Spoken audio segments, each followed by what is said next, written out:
Oklahoma City Thunder select Chet Holmgren from Gonzaga University.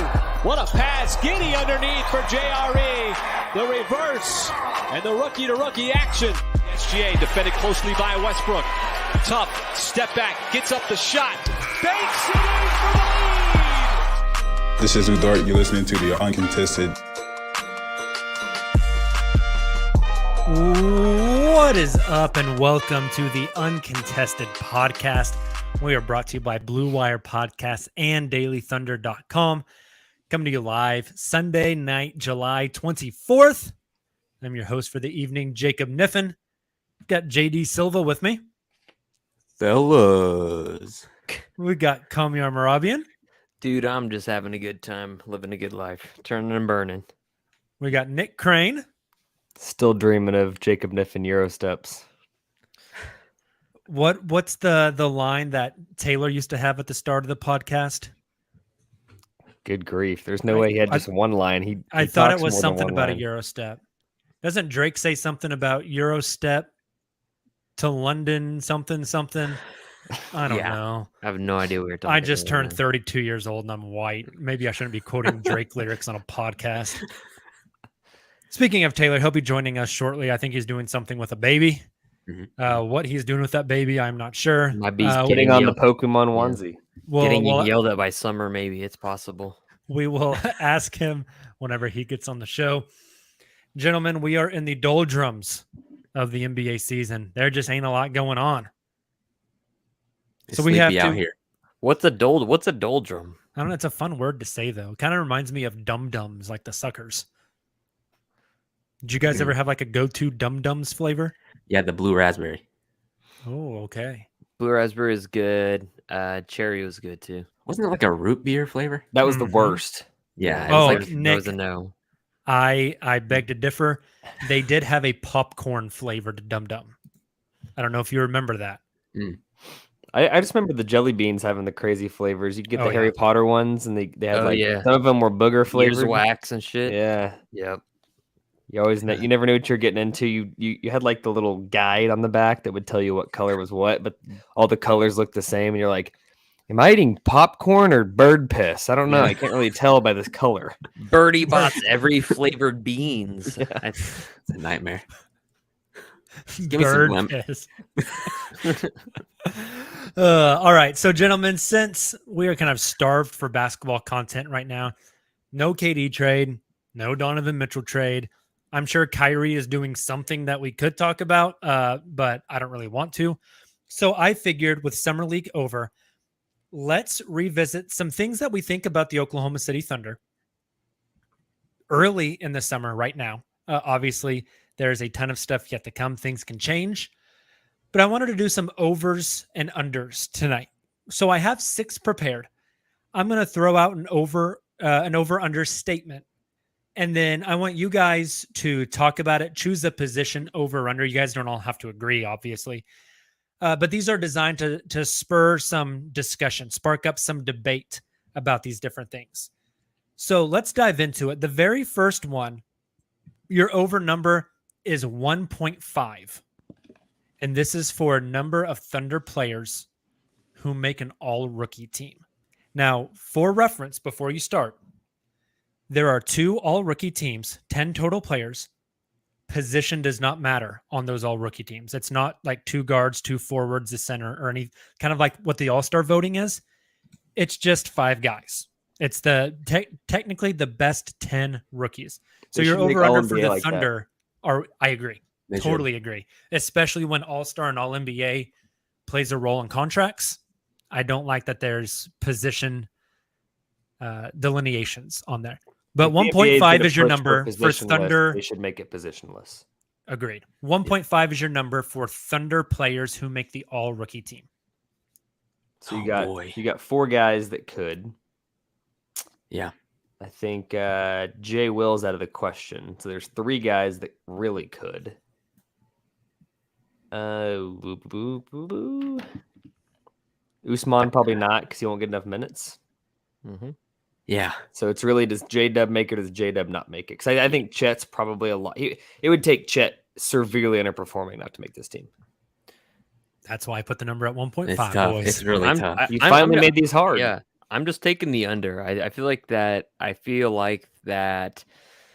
There are going to be there's going to be a point guard or a shooting guard somewhere else that has a bigger role instead of coming off the bench than what J-Dub has this coming season, even though he probably will see extended time. I don't know if they're going to plan on sitting Shea or how much they might plan on sitting Shea. That's kind of a shot in the dark, but I feel like taking the under would probably be the safe bet if I were actually going to Vegas right now and placing bets or going down South Riverwind. I would say I would take the under 100% because of those reasons. JD is not going to be able to say no to J-Dub. There's no way. I know. I'm so conflicted. Because it is going to be role. It is going to be role based and usage rate based. I think there are some guards, like Kamiar said, on other teams that are going to get a lot more minutes, going to get a lot more burn, and they're going to fill up the stat sheet specifically. I don't know if J-Dub's going to fill up the stat sheet a ton in year one. I wouldn't be surprised if he kind of like he did in Summer League. He got steals, he got blocks, he got assists, rebounds, points. I don't know if he's going to get a lot of points specifically in his first year. I think it might take him a bit to adjust to the NBA and score at a good rate. This is going to hurt, but I think I'm going to have to go with the under. Like, does a stat line of 8, 3, and 2 get you on the all-rookie team? Hell no. Can I offer a little bit of a pushback on that? Please. Sure. There was a lot of people that wanted to put Jose Alvarado on one of the two rookie teams last season, and his counting stats did not jump off the page either. But he didn't even make top 15. Like, I don't think he was even, like, they put out the votes. I don't even think he was, like, the next 5. There might have been some guys that wanted him there. I don't think he was close, though. Yeah, like Pelton. Like, I remember him saying he should be on there. How many minutes did Alvarado play? I'm trying to look that stuff up right now as you guys are. So I think my gut tells me, this is not based on statistics, but there's always what it feels like is 2 players that were not lottery picks that make this team. Like, it seems like there's 2 guys that were like second rounders or late first that jump up and make it. Whether they end up being great players long term, we don't know. Like, there's always a guy that's like 22 or 23 that's already close to his ceiling, that comes out, performs well, makes the team. Combine that with the fact that 11 guys were taken above J-Dub. Like, the odds are probably not in his favor. Like you guys say, he's going to be coming off the bench. I think there's a piece of it that folks will give you a nod if your stats are not as great, but you're on a winning team impacting winning. That's not going to be the case in Oklahoma City. No. I think it's going to be hard. It's going to be an uphill battle for him. I'll take the over just to contradict you guys, because it's probably going to be close. Like, he will probably be, if he doesn't make it, he will probably be in that next 5 in voting, like especially 2 or 3 spots out. With like Trey Mann coming off with that second unit too, I feel like he just won't get as many chances. He'll be an awesome like glue guy on the second unit right away, and he'll run the offense, and like people that really love the NBA are going to know that he's probably going to be good, but I don't know if he's going to get the hype needed to make the top 10. And no one's going to watch Oklahoma City play. Right. Yeah, I'm thinking of, you mentioned the point of rookies on teams that are trying to win, getting more exposure. I'm thinking about Jabari Walker in Portland, who like balled out in a summer league and got a contract immediately. Somebody like that could sneak up and get that spot. Yeah, even like Nikola Jovic in Miami. Yeah. Like, if he just ends up being a 43% 3-point shooter off the bench that knocks down, 2 or 3 threes a game and has a game winner here and then a big game there that pushes him over the top, like it's just going to be exposure, For reference, last year, the first team all rookie, Scotty Barnes, Cade Cunningham, Evan Mobley, Franz Wagner, Jalen Green.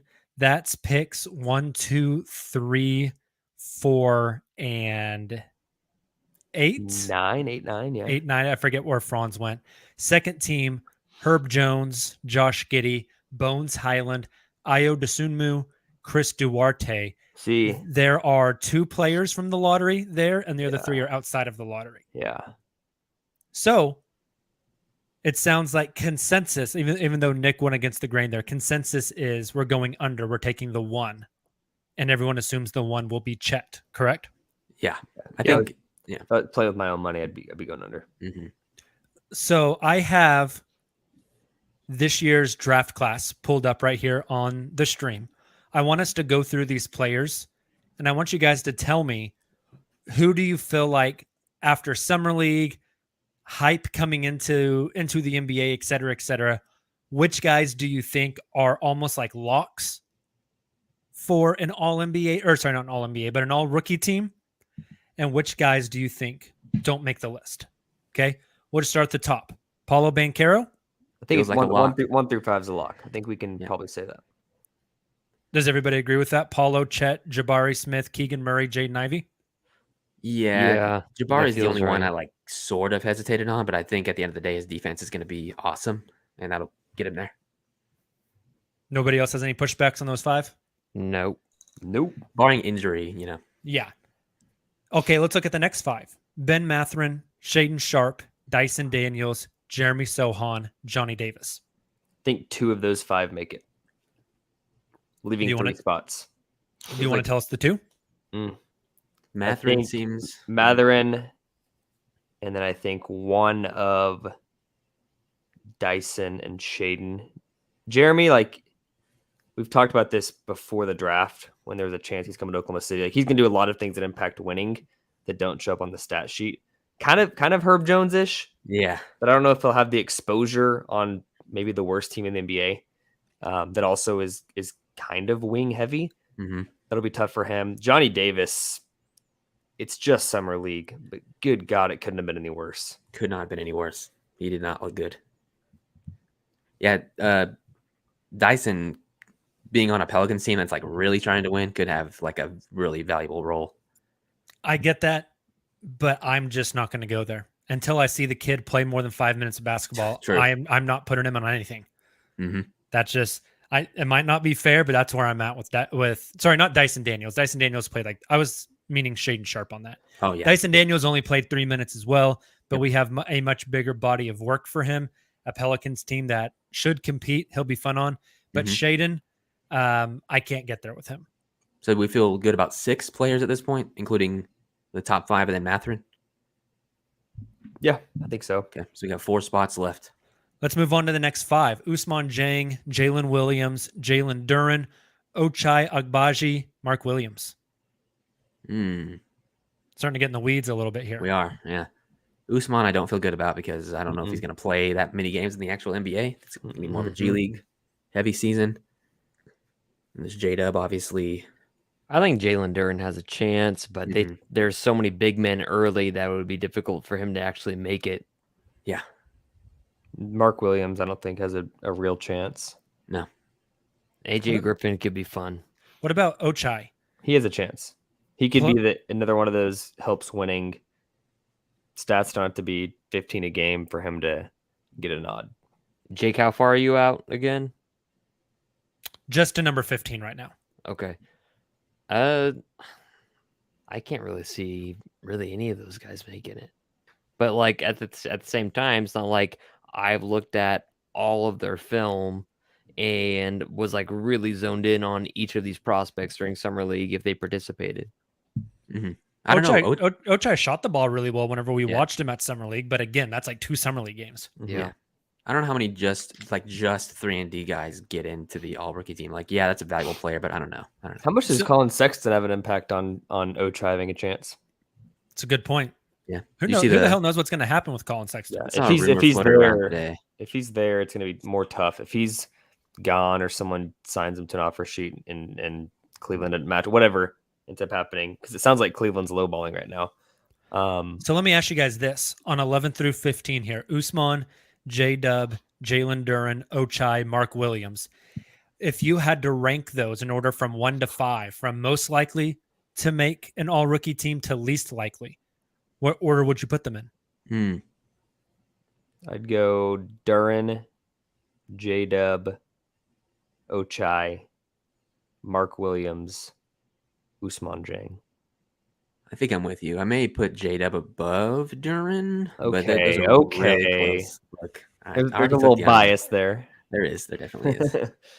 I think we would all agree that the two main players here at the top of this selection would be Duran and Jalen Williams.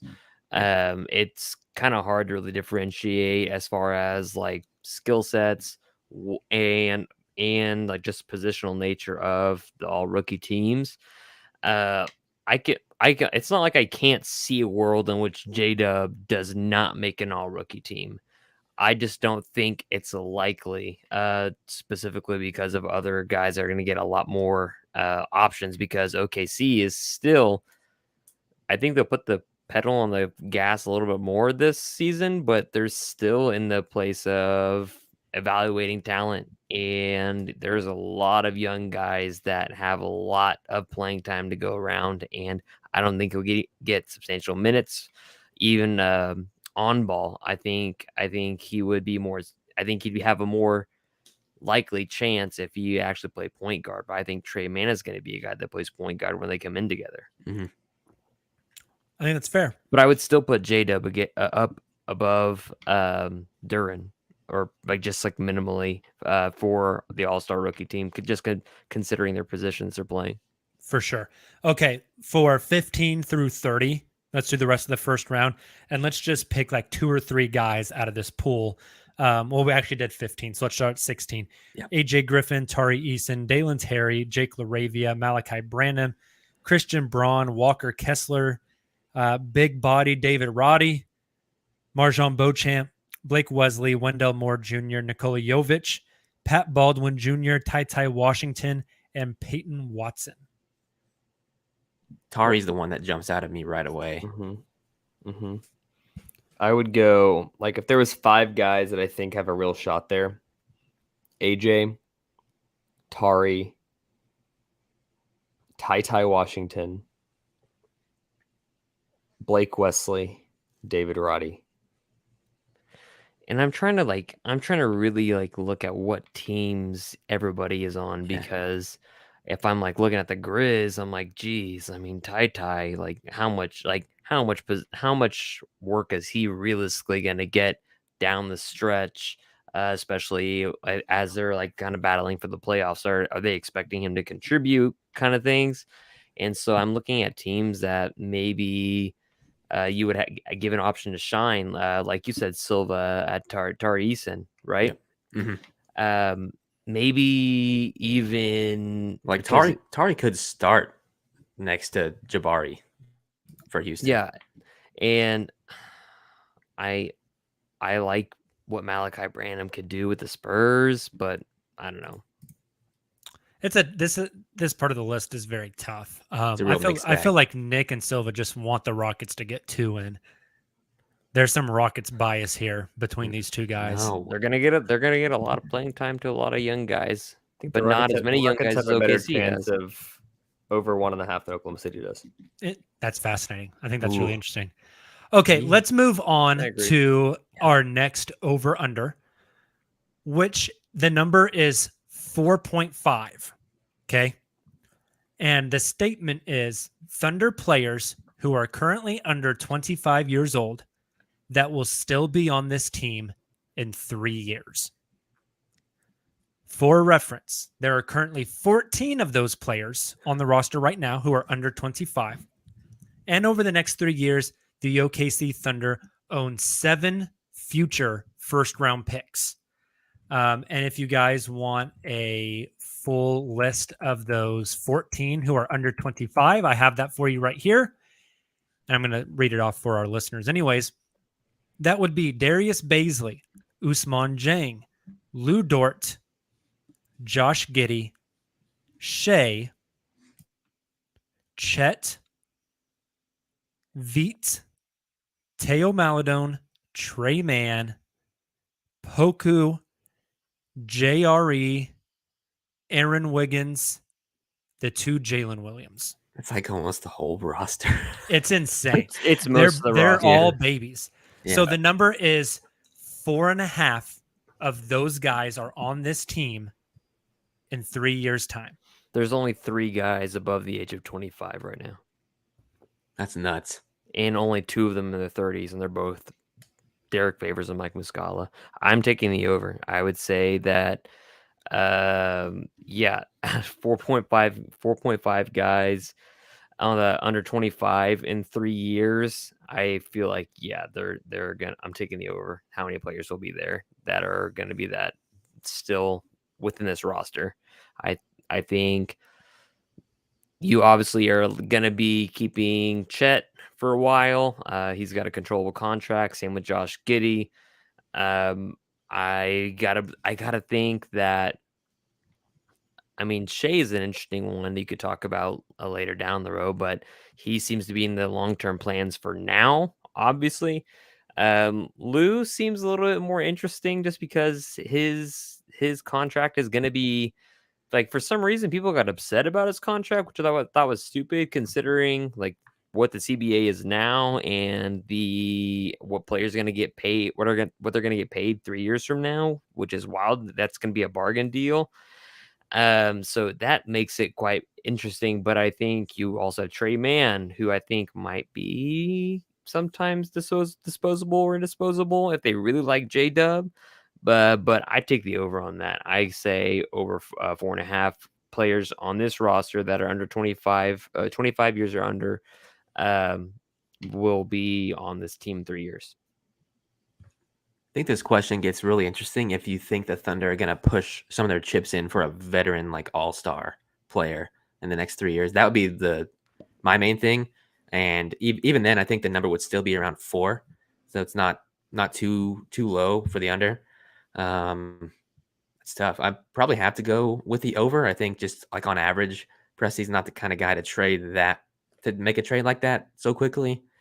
And like this whole roster's young. So.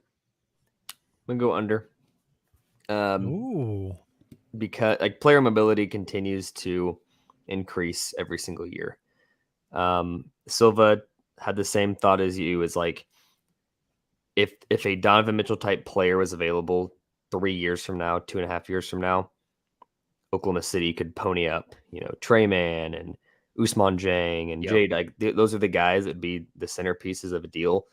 Not to mention, like, Lou is very tradable.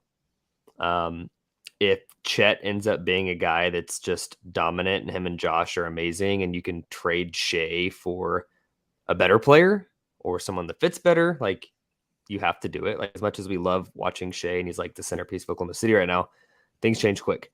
Yep. And then there's a group of those guys that, frankly, I don't even know if they'll be on the team a year from now, like Darius Baisley and like Jay Will. The last 2 years of his deal are non-guaranteed, and Veet may not be here 2 months. Like, I'm going to go over because there's so many. How many years do you expect? How many more years do you expect Poku to actually be on the team? Right, like if he doesn't turn it up this year, like his minutes may be gone forever.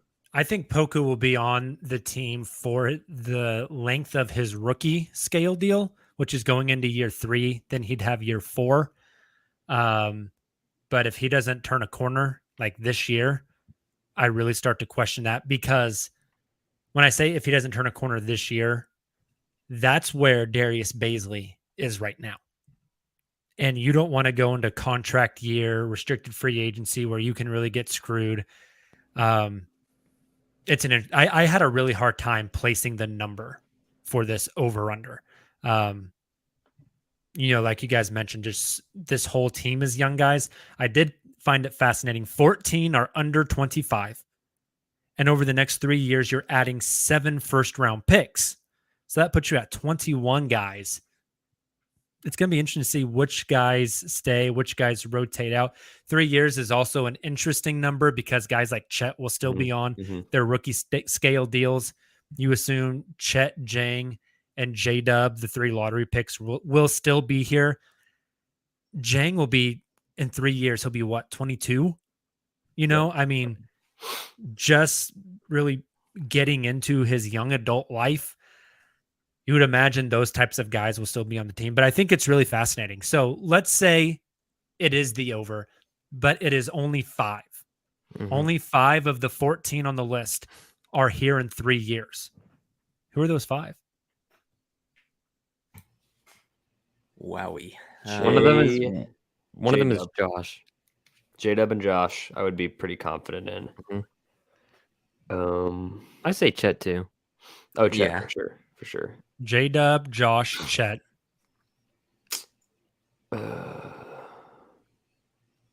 I really want to say Shea. I do. He's probably the most like of the guys left. I'm probably most confident, but I'm not like for damn sure. Yeah. Okay. Yeah, exactly. That's like how I feel. Shay, Josh, J-Dub, Chet, and then who's your last one? I think it's one of Poku and Jang. Like one of those two projects is going to be showing enough to keep them around. The other one's going to be gone. Like those kind of guys are super intriguing trade chips, but they're like the epitome of we value them more than you do. They're just hard to trade. You're never going to get what you want back. Mhm. I wonder if one of them might be JRE. We Just have a 'cause- comment in the chat that says hot take, but could it be JRE? It could be. just because of like his cerebral mentality, him spending that much time in college, especially at a prestigious university at Villanova, where Jay Wright actually has those guys polished when they come into the NBA. He makes fundamental plays, and he just like he should have in summer league, made everybody look foolish because it looked like he was damn ready for the NBA. It looked like he played an NBA season, and that wasn't the case for Poku even sometimes. And so I think it could be JRE just because of kind of the culture and kind of like almost this. He feels like a guy that is a locker room calming presence to me. He doesn't seem like a guy that like gets super hyped. He seems like a guy that's a very calming, like it's been said, Nick Collison-esque kind of role for this OKC team. Seemed to me at Summer League that JRE was keeping guys on task. He was an adult. He was. Yeah. I mean, he's been talking to Draymond Green about like leading teams and stuff like that. So, I mean, does that mean like he stays at OKC or that somebody else might come calling for his contract and Sam Presti might have to think about it? That's definitely a possibility, but I wonder if he might be that a fifth guy that would be very viable. Could be. So let me throw this out there. Let's say that I come back from 3 years in the future and I tell you guys, hey, this podcast that you did on July 24th, you said the 5 guys under the age of 25 who are most likely to be on this team in 3 years are Shea, Josh, Chet, J-Dub, JRE. And I told you, hey, in 3 years, they're not just the 5 guys under 25 that are still on the team. Those are your 5 starters for a second round playoff team. On a scale of 1 to 10, how surprising is that to you? Very. I think very. Interesting. That would mean we would need J-Dub or someone like that to really, really pop in the NBA. Otherwise, I don't. There's a void of talent there. That's the broader picture that we have to think about for this exercise. Is we're thinking about which 5 guys would be there in 3 years. You're also talking about their competition. I know it's only 1 pick next year. That could change. It could be more. It could be less. But then there's picks the year after and the year after. Like there's likely going to be 5 guys younger than them that are not on the team today that are on this roster. Not to mention trades and aggregations, whatever else you want to do. Like that's just, it's tough. If that was a starting lineup, that means like Presti punted every pick for the next 3 years. Like I don't know. That would be very shocking because I think the piece, there's going to be 1 or 2 starters when this team is the second round playoff team that are not currently in the NBA. I think that's fair. Yeah. Interesting. I could see them pushing for the second round, but like just because of the natural progression of talent, growth, etc. I mean, like what Shea's just turned 24. The NBA players hit their prime at 27. Josh is still younger than Chet Holmgren. That's still wild to believe. Doesn't make any sense. If Chet works out with Josh's trainer over the next few seasons, I wonder what kind of muscle mass he could put on Chet. I mean, I'm not averse to any of those things. I mean, Memphis, they grew up really quick, but at the same time, they had JJJ there for a while. until they got Ja, which really ignited everything. And so it's like, okay, what does Shea look like in 3 years? Which I think it just depends. As far as who are the other 4 that we named? Shea, Chet, J-Dub, JRE, JRE. Josh. You notice we didn't mention Dort like at all in this conversation, Mhm. And Trey. and I don't think that's on purpose, right? No. There's just, again, there's 14 of them to choose from, right? Or I may have said that wrong. I think that might have been on purpose, right?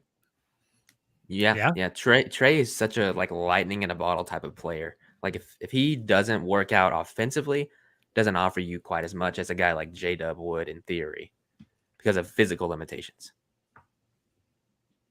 All right, you guys ready for the next over under? Oh yeah. The number is 12.5. And the bet is on OKC's position in the West at the end of next season. 12.5.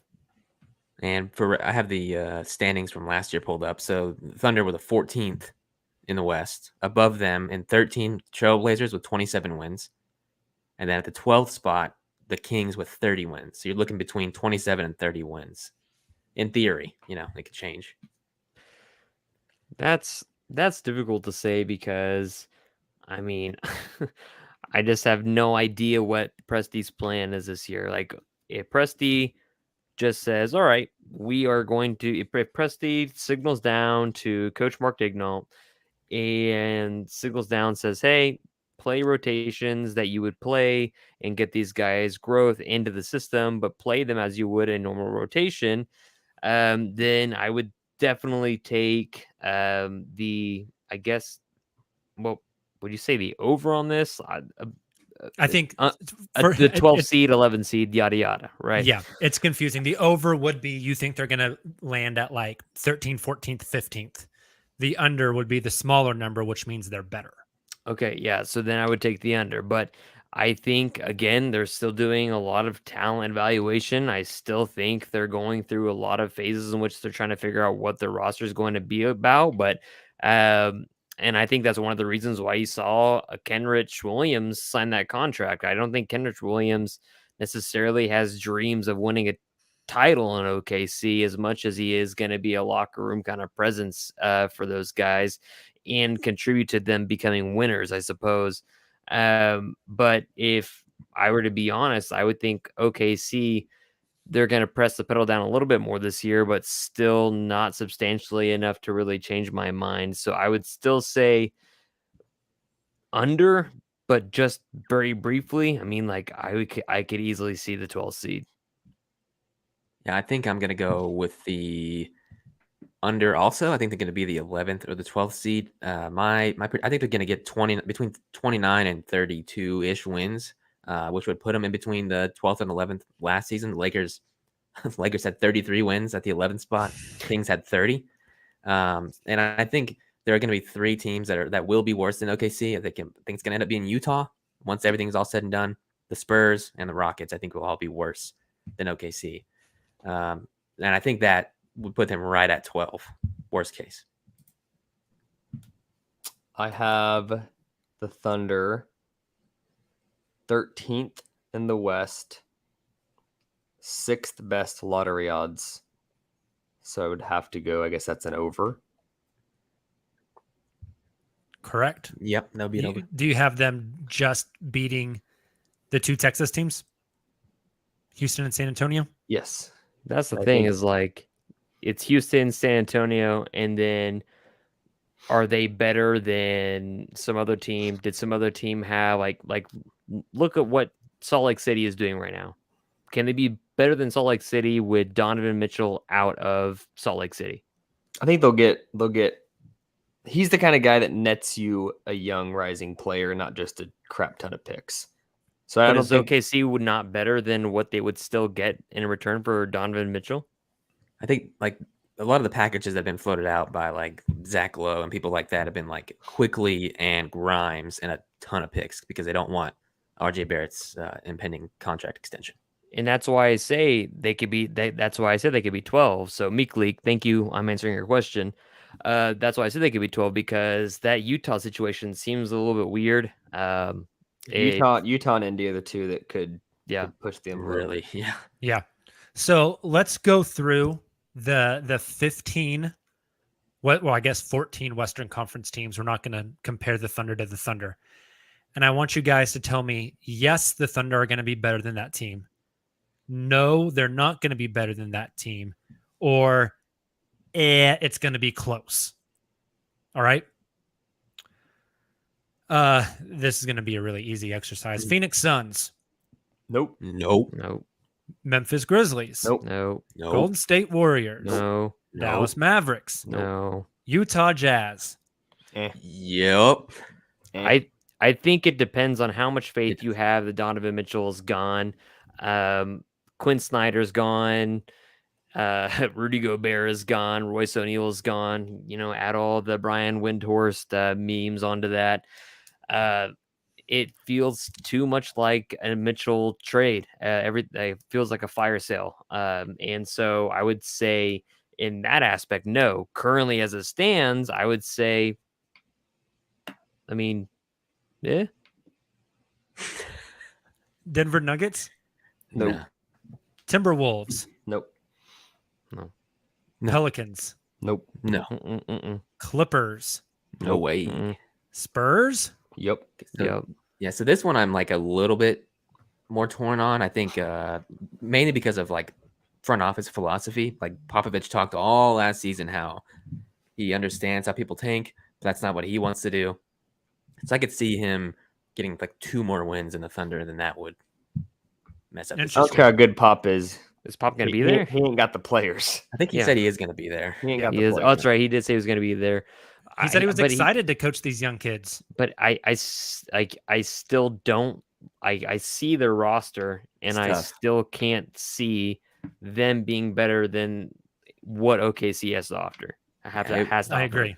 I don't think Josh Primo, Keldon Johnson, Devin Vassell, Don't forget Jakob Jakob. Poeltl, and Jeremy Sohan are getting it done for you in the Western Conference next year. Like I think Shea would cook that team. I think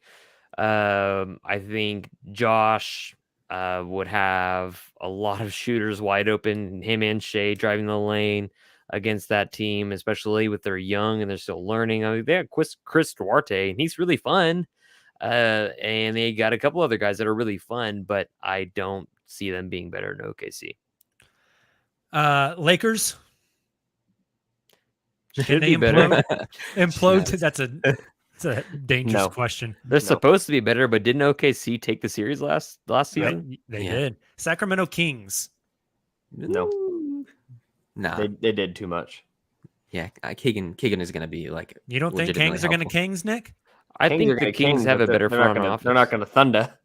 Yeah, I think the Kings have a better front office, and I'm just kind of like waiting on how this team gels all together in camp, because I think they have some good players. I think they have some good young players, despite them trading Halliburton, which is the dumbest thing. But hey, whatever. But I still think the Kings are better than OKC. Just to clarify, you said you think the Kings front office is better. You mean you think the Kings front office is better than what the Kings front office has been in the past? Yes. Correct? Okay. Because at first I thought you were alluding to the Kings front office is better than the Oklahoma City front office. I was like, No, that yeah, is a- the that Kings is a front take. office has gotten better. There you go. Perfect. The Blazers. Only if the Dame situation goes really south really quickly. But And then the Rockets. I think we all agree they're going to be better than the Rockets. Yeah. Okay, so we said definitely Rockets, most likely Spurs. The Jazz one is up in the air. Give me one team from the West that is like an injury away, a really poor start away from entering the Wembanyama stakes, the Wembanyama competition, and just bottoming out, thus propelling the Thunder forward one more spot. From the West? From the West.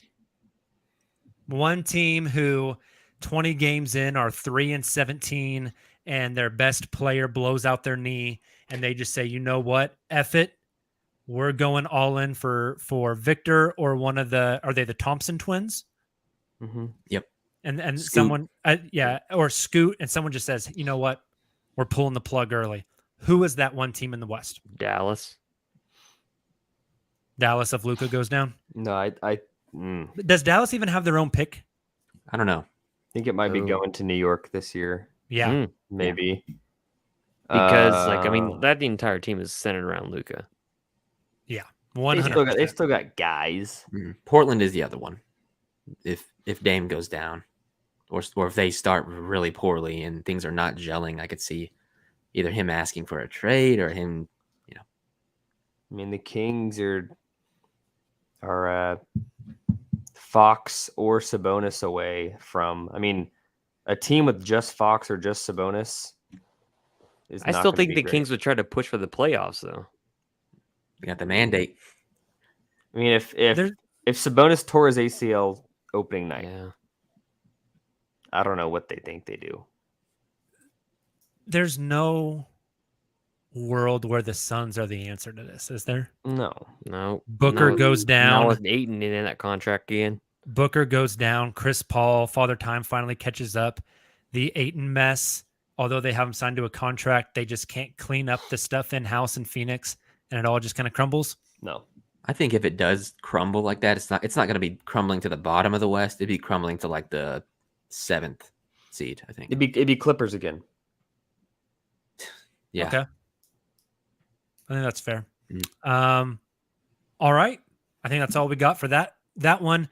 Let's move on. We have a few over-unders left. We can move a little bit quicker on some of these other ones. 0.5 is the number. And the over-under is number of all-stars for the Oklahoma City Thunder this year. Boy, who is going to be the optimistic one? I'm just taking the under because Oklahoma City, despite getting Chet Holmgren, will still not have enough cameras on them. National televised games. I'm not even talking ABC. I'm not even talking TNT. I'm just talking like ESPN. It's gonna be a lot of their games are gonna be relegated to Fox Sports, and nobody's gonna be able to watch them. They'll see highlights, maybe, right? And they'll look at box scores and comparing guys, but I think the cameras are going to be on the usual suspects, especially even the Lakers, which are coming in with a much maligned roster that it's not really changed at all. But the Lakers with LeBron and Russ and everybody else are still going to have all those cameras on them. So there's going to be a lot of cameras in LA and not many in OKC. But I could see OKC catching a few national games, but nowhere to the extent to where you get exposure the way Shea would be. Because I imagine that 0.5 is strictly meant for Shea.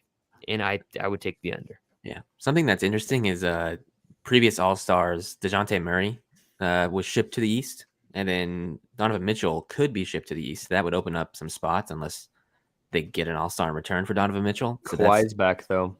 Oh, you're right. Kawhi's but back. I don't know if you guys have mentioned this, but All-Star voting is based on position. Kawhi would definitely be a front court rather than a back court player. Yeah. Dame is also returning from injury, which So you can swap out complicates Dame that a bit. and DeJounte. And DeJounte got in as an injury reserve, did he not? I don't remember. I don't remember. I think so. I thought he did, but Yeah. it's been a while. It's tough. It's really tough. I just don't. Steph's going to be there. So, bam, there's that. LeBron, Jaw. Jaw's going to be there. PG, Kawhi, Luka, depending Luka. on if he gets listed at guard or at forward. Yeah, I'd have to put on some really strong rose-colored glasses in order to take the over here. Shea would need to have like a jaw-like ascension. And it's not even like it's Shea's fault. No. He's going to be freaking awesome. It's just like there's a lot of other freaking awesome guys. And I think that's the narrative plays a huge role too. And that's the thing that I think hurts Shea a little bit is his play style in particular. the Jaw came in the league just flying from the freaking free throw line, dunking on guys and getting cameras on him. And that's just not the way Shea plays. Even when Memphis was losing, Jaw was still dunking and posterizing guys. And that was getting on ESPN constantly. That wasn't happening with Shea. Does that mean Shea's not uber talented in a variety of ways that Ja is not talented? No, I think Shea actually has more skills than Ja does. I think Shea has more tricks in his bag than Ja does, in fact, and I think he's a more well-rounded player. But Ja's the one that cameras gravitate towards, and that's what audience gravitates towards, and that's what analysts look at, and that's where you get your all-star teams. So I know positions matter. I just want to go down a list. That's what it's 15 guys, yeah? On the All-Star team, 12 in the East, 12 in the West. This is 12. Mm-hmm. Okay, so you've got Luka. Well, Nick, do you want me to go through last year's All-Stars? No, I want to go. I want to go through a list real quick. Well, it's not East-West anymore, though, is it? The teams aren't. Yeah, it's still East-West, though. But they still get 12 from the East, 12 from the West, which I disagree with. I think it should just be the 24 best players in the league. Yeah. Luka, Jokic, Steph, Ja, LeBron, Kawhi, Book, Cat, Tatum, Dame. He's East though. Oh, we're going West. Anthony Davis, if healthy. I think Paul George. I think Paul George. I think Anthony Brandon Edwards, Ingram, Anthony Zion Edwards Williamson over Shea. Bi, that's a good one. Jamal Murray if he comes back good. Yeah. De'Aaron Fox if the Kings are winning games and they give an award to winning games over statistics. Like you said, Cat. You have Gobert. Yeah, Gobert. I said Zion. I don't know if you have him on that number. If you're counting numbers there, Nick. I mean, we're already at like 16 or 17 guys. Yeah, it's tough. We said long ago that Shea's All-Star appearances will start once the team starts being competitive again. If the Thunder are 500 leading up to the All-Star break, I think he's got a chance. I agree. Fair. So otherwise, it just depends on for me again. I keep on saying this. It comes back to how hard are they pushing that pedal down to the floor? Are they letting Shea play 36 minutes a game? And if he does and stuffs the stat sheet, he's going to force people to look at him. Context. Devin Booker, I think, is a good example because he was on a trash team for a long, long time, putting up crazy numbers. So when he was 22, his fourth season in the NBA, he averaged, let's see here, 26 points, 4 rebounds, 7 assists almost, knocked down 2 threes a game, played 70 games, 36 minutes. First All-Star appearance. it's a pretty good line. It's pretty damn good line. Pretty damn good line. And he was real quick, let's look. Team. Let's look through the 12 All-Stars from the West last year, and I just want you guys to make a determination right now. Next year, 2023 All-Stars, are they in or out? Okay. LeBron? Yep. In. Steph? In. Ja? In. Andrew Wiggins? Nope. Not in. out. God, that's annoying. The fan vote, man. It's awful. Yeah. Nikola Jokic? In. Devin Booker? In. Rudy Gobert? Out. That's 2 that you guys have out now. As much as I hate Rudy Gobert, I was like, when did I start talking again? Donovan Mitchell? And if he's in the West. Yeah. Let's operate on the assumption that he's in New York. Okay. So we'll say out. Uh-huh. Cat? In. Man, Chris Paul? it's tough for me to put both big men in. We had Rudy out though. In Minnesota. Oh, we did have Rudy out? Yeah. Okay, then Cat. Yeah. That's Chris fair. Paul? In. Out. It's his name. His name is I Chris know. Paul. I know. I think the Suns are going to slip in the standings, and that's going to cause him to not be there. I think So Chris we got Paul 3, maybe 4 with Paul. The last Yeah, West I think Chris All-Star. Paul takes less. I think Chris Paul takes less minutes this year. I think he has like load management games. Let's count them out. That's 4. The last West All-Star, Draymond Green. his name again. I know. If Wiggins ain't getting in, he's getting in, or Clay's getting Or in. Clay, yeah, I was about to say Two Clay, Warriors are Clay getting in. is the Clay guy could that's average gonna get in. 16 a game and Yeah. get in at this point. Like, 2 Warriors are getting in. yeah. Okay, and you guys already had Andrew Wiggins out. Mm-hmm. Yeah. So we have 4 players leaving the All-Star list from the West from last year. There's 2 Clippers that'll get in this year. I kind of felt like I agree with you. So that I leaves also- 2 spots open. I also think if their stats were identical because of TV exposure, highlight reel, and wins, I think Anthony Edwards gets in head and shoulders over Shea. You're right. That's probably fair. You're right. All right, next over-under. We have 2 left. The number is 11.5. The over-under is Thunder defensive rating position at the end of the season. So out of 30 teams, the number is at 11.5. For context, they ended 17th last season. Before the All-Star break, they were 8th in the league. I'm asking, are they going to end up over or under 11.5? You know what?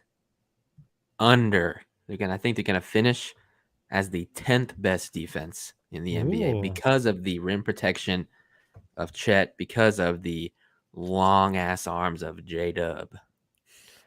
I went down a rabbit hole on this a few weeks ago, and I took out the trash games, and I think it was like mid-March, and they were still 10th or 11th. And for that reason, like Silva said, adding Chet, I think 11 is the number, so I'm going to go under. That's some stuff. I want to stick around 10 through 13, right? And that's why I think that's a really good number. I'll take the over and just say 12. I think they'll be really, really close. I think they'll be really, really in the top third ish of the NBA in defensive rating. I mean, you got Lou Dort back. You have Shea, who's come back. You have Josh, who's gotten stronger. Will be better positionally on defense. You've got Chet, although we'll get bullied. We have to consider the OKC Thunder play in the Northwest Division, and there are a lot of really good big men in that division. But I still think they'll be nearly in that top third. But I'll still go over. I'll say like about 12. It's close. Shout out Mark. That's all him. Shout out Mark, yeah. Yeah, defensive philosophy. They all just give a shit, which They is do. really important. They give a shit for 48 minutes every night on that end. Now offensive rating. Ugh. Yeah, offensive rating is going to be a little rough. You know who could guarantee a top 10 defense? That man that's pushing for an all-star game actually giving an F on the defensive end. True that. I mean, if they play their guys for the season, I think Chet adds a lot of defensive value. Yep. I think Josh gets better. I think Josh is like okay positionally. He moves his feet well. Is he like making plays at the rim, blocking shots? No, but I think he uses his chest well defensively. He gets in front of the ball. I like that he can guard fours. Yeah. You've I got don't Lou. even care if he's making plays. You've just got some Versatility. dudes that are some dogs defensively. Lou, Kenrich Williams, J-Dub. We saw a little bit of that. Just can be a dog defensively. Like they got some guys in probably the most important position in the league, which is wing, that really just want to get after it. Do you think it's possible that J-Dub comes close to averaging at least a block a game? I think it's possible for sure. It's really hard. And that would be a fun over-under, like J-Dub 1.5 on blocks plus steals per game. Oh, I would take the over probably. I would think take the I over on would that too. one. Maybe 1.5 is too low of a number. so here's a trivia question for you, Jacob. Last season, how many Thunder players averaged at least 1 block per game? God, that's a difficult question. I'm afraid I'm gonna go too low here. Is it I'm like gonna- 3? I'm going to say 6. Baze is one of them. Yeah. That's the list, folks. Oh, wow. Okay. That's why I said one block a game's tough. Well, I was also You guys are going saying off a whole Baze bunch can't of get dudes minutes. getting trash minutes. Yeah. Xavier Simpson's on the list, but it's only 4 games, so I'm not including him. Oh, see, you cheater! That You didn't give me that. You doesn't- didn't give doesn't me count. that role. It doesn't count. 6 is still way off, buddy. You know what? Leave me alone. All right. You I'm mean to just- tell me Bays can't get minutes next year? How many guys averaged 1 steal a game? 3. Is this another trivia question? Trivia question. They had to play at least 10 games. 4. 2. I went lower. 1. No, don't Was it say it's Bays again? Shea Gilgeous-Alexander. Hey, Oh, wow. my man. It's hard to Yeah. get 1 assist or steal or block a game. It's really freaking hard. Which just goes to show Chet's numbers in summer league. Those games we were like, shoot, he only had 2 blocks. Like that's tough. So Yeah. Chet on stock steals plus blocks 2.5 a game next year. I think say that's it's pretty easy. I say it's over for me. Yeah. Just like his basketball IQ and how he sees the court, like the man is not like he doesn't have a low basketball IQ to where it's like you just need to tell him what to do with the ball and go up with it. The man has great court awareness, vision. Maybe needs to like I'm sure they'll coach him up as far as like, hey, you can't stay in the paint now. But just reading defenders, reading the whole defense, the anticipation he has, steals and blocks. I think that's I feel comfortable in saying the over. His defensive anticipation is insane. I think we mentioned it maybe on a post-game pod, or maybe it was just a couple of weeks ago after Vegas, but that play where he came from the opposite block at the free throw line and just erased Tari Eason shit off the glass. It's like there's not a lot of human beings on planet Earth that can make that play. And his momentum was going the other way. It's impressive. Here's another trivia question for you, because I don't think it's out of the question. That Are we about to start hosting yes, uncontested trivia night with are. host Nick? we Yeah. are. Should. Wear like a suit. How many players averaged 3 blocks a game last year? And the And whole do, you league? do you think Chet could join this list in the whole league? Jesus. Is it 1? 2? 5, You're crazy. Ooh. 0. I was going to. How many did Rudy get? Rudy Gobert was 5th in the league with 2.1. Miles Turner led the league with 2.8. Oh, wow. I That's figured Rob Williams would be up there. Rob Williams, I think, was 4th with 2.2. They wouldn't do it. They would not do it.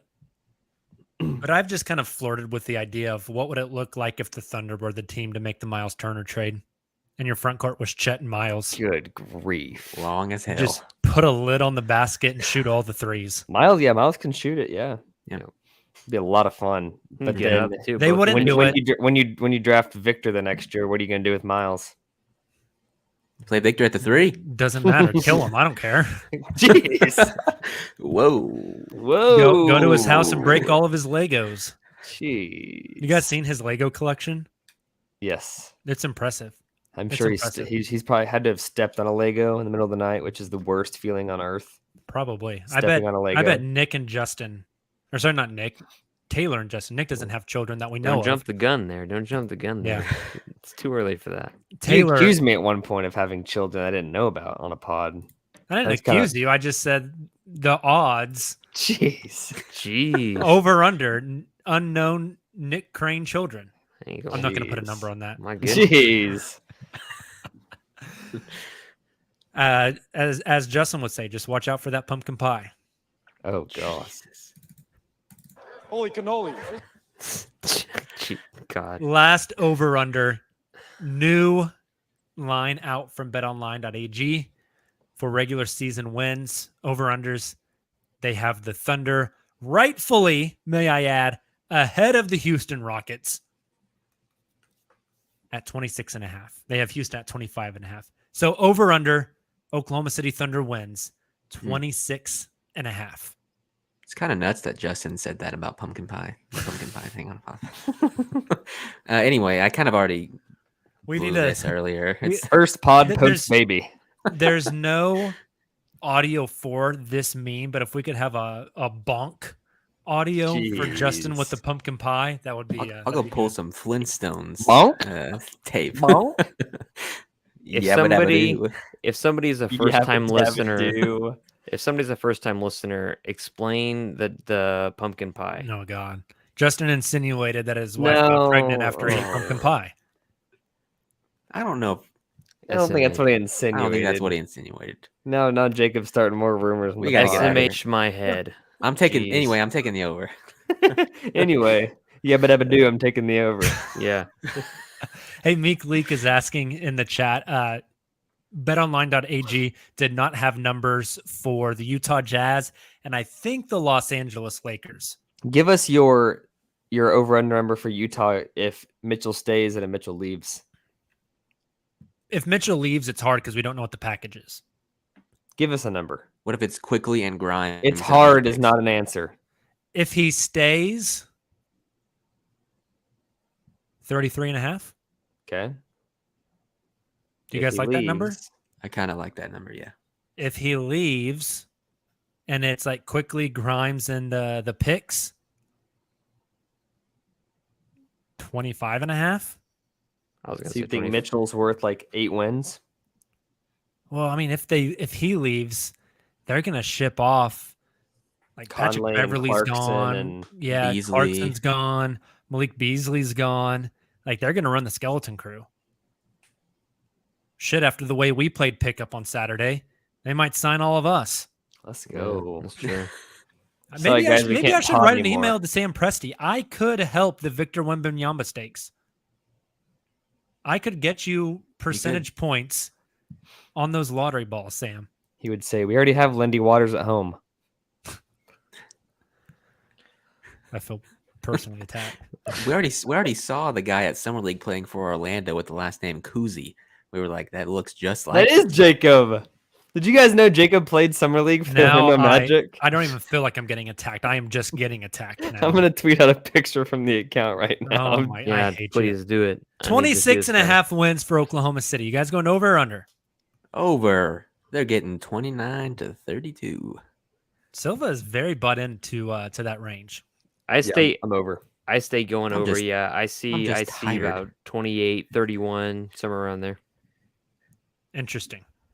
I'm just The tired. West will be pretty good if they get like 28, 29, 30 wins and they're still 13th or 12th in the West. I mean, it's just wild that you were having like almost like players plucked away from the roster because the team kept on winning. And it's like you say, oh, this guy's gone. Oh, this guy's gone. This guy's a legitimate injury. Oh, this guy's getting load management. It's like When they you had saw to players pull plucked Isaiah away. Roby, that's when it was like, wow, like they're doing the thing. So that's why I stay over. But again, I could be wrong. Presti could be wanting to tank for another season and get Nick just found the picture because he's laughing on the live stream. And yeah, He dribbles like you. does Hey, if he he Euro dribbles step? like Is he me, lefty too? I feel pretty good. Oh, this is so good. But yeah, I Go see him going retweet the over. uncontested right now, everybody. I just want it to be known this is live cyberbullying is happening right now. Sometimes it works. Someone needs to call the hotline. Sometimes All right, gentlemen, those are all the over-unders I have. Any other major thoughts as Nick is in the lab cyberbullying me? Any other major Thunder thoughts, opinions on any of these over-unders? no. That's think- a great end of the podcast, Silva. No. I mean, and it's just hard to project right now. I mean, like we could say this at any point in the NBA, especially these days, right? Where players no longer stay for their entire contract. It's quite often that players will force their way out of a place. Like And 3 years. So the NBA is so I guess just fluid these days with players going whichever way. The KD saga, is he staying in Brooklyn? Whatever, is that going to get worked out at some point? We don't know. So like a lot of these over unders are it's kind of hard to gauge right now. Now, if we get to regular season and we were like 10 games in or 5 games in, then I could feel more confident in it. But it's just like, what direction is this team heading and how much progress has everybody made? You've seen what Josh has made just strength wise. I want to know what he has made IQ wise and hopefully shot wise. He has, a little bit more time to work on that during the summer as he's already bulked up. Just tough. It's gonna be a long off season. I love it. Call me. I think making a judgment call on a lot of these are really difficult, like you mentioned at this point in time. But hey, it's the middle of the summer. That's what we got. Calmier's laughing because he's on Twitter. Silva, play the outro music. Hey, at least I'm always doing that. At least you look like a basketball player. Silva was calling people gremlins at Summer League. At least you don't look like a gremlin. That is true. At least I don't look like Mike Wazowski. Guys, I'm ready to get back to playing Power Washing Simulator. Ooh, I've heard it's fun. I had to clock out for my lunch on the job to come to this podcast tonight. Yeah. I need to get it. I need to get that. Is it on Nintendo Switch? I thought Silva meant he was clocking out from his actual job to play Power Washer Simulator. No. He is clocking out of his Power Washer Simulator job to do the podcast. Right. Is it on Switch? No, it's on Game Pass, Xbox or PC. Lame. It'll give me a simulated experience for when I do it to my back deck, so that's good. Exactly. You can practice. I'll give you a power wash. Nice. All right, Jacob, go ahead and. Hey, thank you guys for tuning into the show. This is off the rails. I apologize. If you join us on the live stream, hey, shout out to you guys. We enjoyed all the comments and questions in the chat. Listen, the podcast version of this, make sure to drop a 5-star rating. Send it over to us in our DMs. We'll get you some uncontested stickers. Hey, also shout out to all the guys over at The Franchise, the radio station here in OKC, inviting the uncontested crew out for some pickup hoops this weekend. We had a blast. We should get a all Thunder podcast pickup run. It'll be fun. Maybe we'll have to set something up at some point in time. You guys have a great beginning of your week. We'll be back with you Monday with the Twitter Spaces, and then Wednesday, special guest pod. So make sure you make plans to join us live, 8 p.m. Central Time. We will see you then. Until then, and as always, Thunder up.